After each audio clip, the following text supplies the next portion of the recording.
नमस्कार दोस्तों। आज हम एनिमल किंगडम के दो कमाल के सर्वाइवर्स को एक्सप्लोर करने वाले हैं। एक जो अंधेरे का मास्टर है और दूसरा जो पानी और जमीन दोनों का ही बादशाह है। जी हाँ, बिल्कुल सही समझें आप। हम बात कर रहे हैं कॉकरोच और फ्रॉग की। ये नीट के लिए सबसे इंपॉर्टेंट हाई यील्ड टॉपिक्स में से हैं। तो चलिए इनके सारे सीक्रेट्स को अनलॉक करते हैं। तो ये रहे हमारे आज के दो सुपरस्टार्स। एक तरफ है पेरीप्लैनेटा अमेरिकाना, जिसे हम अमेरिकन कॉकरोच के नाम से जानते हैं, जो एक आर्थ्रोपॉड है। और दूसरी तरफ है राना टिग्रिना, यानी इंडियन बुलफ्रॉग, जो एक कॉर्डेट है। दोनों ही अपने अपने एनवायरनमेंट के माहिर खिलाड़ी हैं। तो सबसे पहले हम कॉकरोच की दुनिया में एक डीप डाइव लेते हैं। ओके, तो सबसे पहले हम कॉकरोच को डिटेल में समझेंगे और शुरुआत करेंगे उसकी मॉर्फोलॉजी से, यानी उसके एक्सटर्नल फीचर्स क्या क्या हैं। आपको पता ही होगा, कॉकरोच फाइलम आर्थ्रोपोडा की क्लास इंसेक्टा में आते हैं। ये नॉक्टर्नल होते हैं, यानी रात में एक्टिव रहते हैं, और ऑमनिवोर्स हैं, मतलब जो मिल जाए सब खा लेते हैं। कॉकरोच की बॉडी को आप साफ साफ 3 हिस्सों में बांट सकते हैं: हेड, थोरैक्स और एब्डोमेन। इसकी पूरी बॉडी एकदम एक सूट ऑफ आर्मर की तरह एक हार्ड ब्राउन चिटिनस एक्सोस्केलेटन से ढकी होती है। हर सेगमेंट में इस एक्सोस्केलेटन की जो प्लेट्स होती हैं उन्हें स्क्लेराइड्स कहते हैं। याद रखिएगा, जो प्लेट ऊपर यानी डॉर्सल साइड पर है उसे कहते हैं टर्गाइड, और जो नीचे यानी वेंट्रल साइड पर है उसे कहते हैं स्टर्नाइड। अब आते हैं इसके हेड पर। देखिए, इसका हेड ट्रायंगुलर शेप का होता है और बॉडी से राइट एंगल यानी 90 डिग्री पर नीचे की तरफ झुका रहता है। ये टोटल 6 सेगमेंट्स के जुड़ने से बनता है। इसकी जो फ्लेक्सिबल नेक है ना, उसकी वजह से ये अपने सिर को हर डायरेक्शन में आराम से घुमा सकता है। इससे इसे बिना बॉडी हिलाए ही चारों तरफ का अंदाजा लग जाता है। हेड पर एक जोड़ी कंपाउंड आइज होते हैं और एक जोड़ी धागे जैसे एंटेनाए, जो इसके सेंसरी सुपर पावर है एनवायरनमेंट को मॉनिटर करने के लिए। कॉकरोच के जो माउथ पार्ट्स है ना, वो एक perfect biting and chewing tool kit की तरह काम करते हैं। ऐसे सोचिए, लेब्रम यानी अपर लिप और लेबियम यानी लोअर लिप ये खाने को पकड़ के रखते हैं, जबकि मैंडिबल्स और मैग्जीला बिल्कुल कैची और चाकू की तरह काम करके उसे पीस डालते हैं। और इन सबके बीच में है हाइपोफैरिंक्स, यानी इसकी जीभ, जो सबको मैनेज करती है। हेड के ठीक पीछे आता है थोरैक्स, जिसके 3 पार्ट्स हैं: प्रोथोरैक्स, मेसोथोरैक्स और मेटाथोरैक्स। बहुत सिंपल है। हर थोरैसिक सेगमेंट से एक जोड़ी यानी 2 वॉकिंग लेग्स निकलती हैं। इसका मतलब क्या हुआ? कॉकरोच के पास टोटल 3 जोड़ी यानी 6 लेग्स होते हैं। थोरैक्स ही इसका लोकोमोशन सेंटर है, मतलब चलने फिरने का सारा काम यहीं से कंट्रोल होता है। अच्छा, कॉकरोच के पास 2 जोड़ी विंग्स तो होते हैं, लेकिन क्या दोनों उड़ने के काम आते हैं? जवाब है नहीं। जो पहली जोड़ी है, फोविंग्स, जिन्हें टिग्मिना भी कहते हैं, वो मेसोथोरैक्स से निकलती है। ये एक शील्ड की तरह है, ओपेक, लेदरी, और इनका काम है पिछले पंखों को बचाना। असली फ्लाइट का काम तो हाइंड विंग्स करते हैं, जो मेटाथोरैक्स से निकलते हैं। ये ट्रांसपेरेंट, मेम्ब्रेनस होते हैं और फ्लाइट के लिए ही बने हैं। अब सबसे इम्पॉर्टेंट सवाल, मेल और फीमेल कॉकरोच में फर्क कैसे करें? सबसे बड़ा, सबसे क्लियर डिफरेंस है एनल स्टाइल्स का। ये छोटे धागे जैसे स्ट्रक्चर्स सिर्फ और सिर्फ मेल कॉकरोच में 9th स्टर्नम पर मिलते हैं, जबकि फीमेल्स में ये एब्सेंट होते हैं। ये पॉइंट आप स्टार मार्क कर लीजिए, ये नीट का एक फेवरेट क्वेश्चन है। तो अगर आपको एनल स्टाइल्स दिखें तो वो मेल है, सिंपल। इसके अलावा बाकी डिफरेंसेस जैसे एब्डोमेन का शेप और विंग्स की लेंथ भी इंपॉर्टेंट हैं।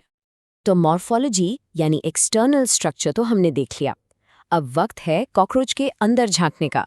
चलिए उसके इंटरनल सिस्टम्स यानी एनाटॉमी को एक्सप्लोर करते हैं।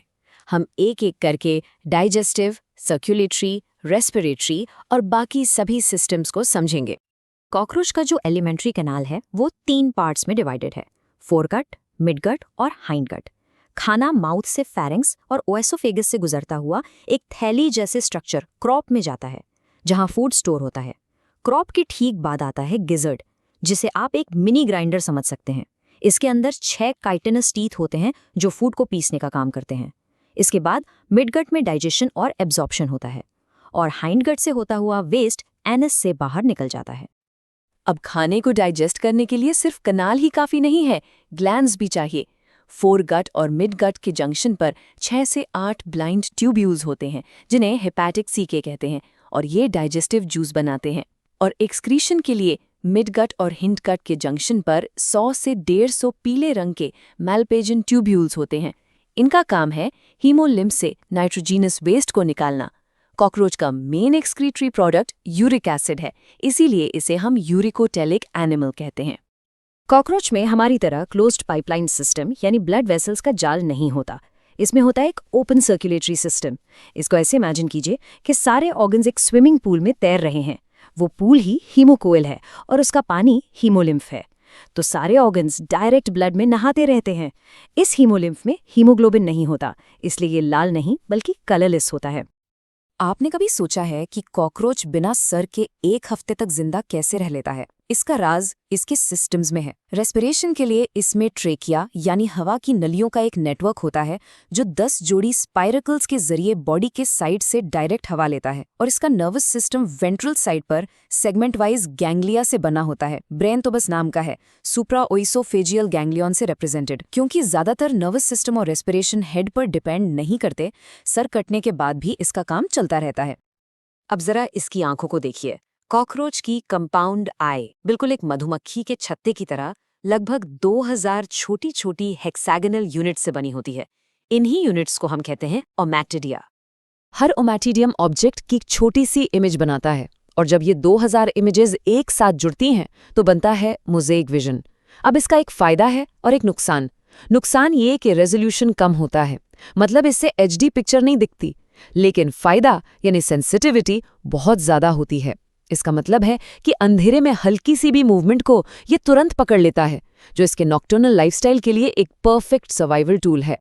रिप्रोडक्शन की बात करें तो मेल में टेस्टीज 4th से 6th एब्डोमिनल सेगमेंट में होते हैं। स्पर्म्स जो हैं वो बंडल्स में स्टोर होते हैं, जिन्हें स्पर्मेटोफोर्स कहते हैं। फीमेल में ओवरीज 2nd से 6th सेगमेंट में होती हैं। फर्टिलाइजेशन के बाद अंडे एक डार्क रेडिश ब्राउन कैप्सूल में बंद हो जाते हैं, जिसे ootheca कहते हैं। एक फीमेल अपनी लाइफ में 9 से 10 oothecae प्रोड्यूस करती है और हर ootheca में 14 से 16 अंडे होते हैं। इसके डेवलपमेंट को पाउरोमेटाबॉलिस कहते हैं। इसका मतलब है कि अंडे से एक छोटा कॉकरोच, जिसे निम्फ कहते हैं, निकलता है। ये बिल्कुल अडल्ट जैसा दिखता है, बस छोटा होता है। फिर ये 13 बार अपनी स्किन उतारकर यानी माउल्टिंग करके फुल साइज्ड अडल्ट बन जाता है। चलिए अब कॉकरोच को छोड़कर आगे बढ़ते हैं और हमारे दूसरे स्पेसिमेन फ्रॉग राना टिग्रिना पर फोकस करते हैं। फ्रॉग फाइलम कॉर्डाटा की क्लास एम्फीबिया का मेंबर है, जिसका मतलब है ये पानी और जमीन दोनों जगह रह सकता है। फ्रॉग्स में कुछ बेहद कमाल के अडेप्टेशंस होते हैं। ये पोइकिलोथर्म्स या कोल्ड ब्लडेड होते हैं, मतलब इनका बॉडी टेम्परेचर एनवायरनमेंट के साथ साथ बदलता रहता है। ये कैमोफ्लाज भी शो करते हैं, यानी दुश्मनों से बचने के लिए अपना रंग बदल सकते हैं। बहुत ज्यादा गर्मी से बचने के लिए ये एस्टिवेशन यानी समर स्लीप में चले जाते हैं, और बहुत ज्यादा सर्दी से बचने के लिए हाइबरनेशन यानी विंटर स्लीप में। और सबसे अजीब बात, फ्रॉग कभी पानी नहीं पीता। उसे जितना भी पानी चाहिए वो अपनी मॉइस्ट स्किन से ही एब्जॉर्ब कर लेता है।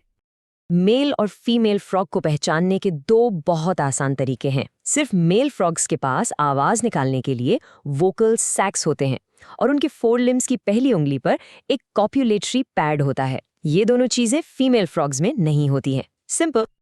ओके, तो अब हम फ्रॉग के इंटरनल ऑर्गन सिस्टम्स की बात करेंगे, और आप देखेंगे कि कॉकरोच के कंपैरिजन में ये काफी ज्यादा डेवलप्ड और कॉम्प्लेक्स होते हैं। फ्रॉग की डाइजेस्टिव सिस्टम की शुरुआत होती है उसकी बाइलोब्ड टंग से, जिससे वो अपने शिकार को लपक के पकड़ता है। क्योंकि फ्रॉग एक कार्निवोर है, इसका इंटेस्टाइन छोटा होता है। सारा अनडाइजेस्टेड वेस्ट एक कॉमन चेंबर में जाता है, जिसे क्लोएका कहते हैं। यहीं से डाइजेस्टिव, एक्सक्रीटरी और रिप्रोडक्टिव प्रोडक्ट्स सब कुछ एक साथ बाहर निकलता है। रेस्पिरेशन के मामले में तो फ्रॉग एक ऑलराउंडर है। पानी के अंदर ये अपनी स्किन से सांस लेता है, जिसे कहते हैं क्यूटेनियस रेस्पिरेशन, और जमीन पर इसके पास 2 ऑप्शंस हैं, लंग से यानी पल्मनरी और बकल कैविटी से यानी बकल रेस्पिरेशन। इसका सर्कुलेटरी सिस्टम क्लोज टाइप है। हार्ट में 3 चेंबर्स होते हैं, 2 एट्रिया और 1 वेंट्रिकल। इसकी वजह से ऑक्सीजनेटेड और डीऑक्सीजनेटेड ब्लड वेंट्रिकल में आकर मिक्स हो जाता है, और इसी कंडीशन को हम इनकम्प्लीट डबल सर्कुलेशन कहते हैं। एक्सक्रीटरी सिस्टम में एक जोड़ी किडनीज होती हैं। फ्रॉग का मेन एक्सक्रीटरी प्रोडक्ट यूरिया है, इसलिए इसे यूरियोटेलिक एनिमल कहते हैं। याद है कॉकरोच क्या था? यूरिकोटेलिक, और फ्रॉग है यूरियोटेलिक।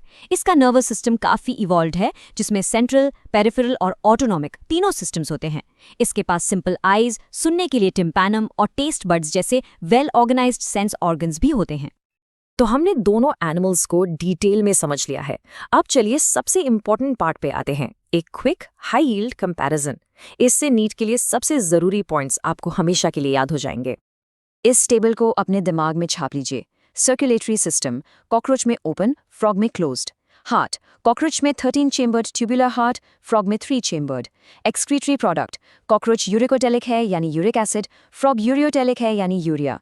विजन, कॉकरोच में मोज़ैक, फ्रॉग में सिंपल। रेस्पिरेशन, कॉकरोच में ट्रेकियल सिस्टम, फ्रॉग में स्किन, लंग्स और बुकल कैविटी से। और आखिर में डेवलपमेंट, कॉकरोच में पारोमेटाबॉलिस, फ्रॉग में मेटामॉर्फोसिस। ये डिफरेंसेस डायरेक्ट एमसीक्यू बनकर आते हैं। चलिए एक प्रैक्टिस क्वेश्चन देखते हैं जो नीट में अक्सर पूछा जाता है। सवाल है, Malpighian tubules are the excretory organs in cockroaches found at the junction of. Options हैं A foregut and midgut, B midgut and hindgut, C oesophagus and crop और डी आइलियम एंड कोलन। सोच लीजिए। बिल्कुल सही, करेक्ट आंसर है B midgut and hindgut. याद रखिएगा, hepatic सी के फोगट मिडगट जंक्शन पर होते हैं, जबकि माल्पिघियन ट्यूब्यूल्स मिडगट हाइंडगट जंक्शन पर। कंफ्यूजन नहीं होना चाहिए। तो कॉकरोच की चिटिनस आर्मर से लेकर फ्रॉग की कॉम्प्लेक्स ड्यूअल लाइफ तक इनकी एनाटॉमी हमें सर्वाइवल की ब्रिलियंट स्ट्रैटेजीज सिखाती है। ये एवोल्यूशनरी एडेप्टेशंस ही हैं जो इन्हें इतना सक्सेसफुल बनाती हैं। सोचिएगा जरूर कि इन छोटे से जीवों से हम एवोल्यूशन के बारे में कितना कुछ सीख सकते हैं। इस टॉपिक को अच्छे से रिवाइज करिएगा। मिलते हैं अगले एक्सप्लेनर में।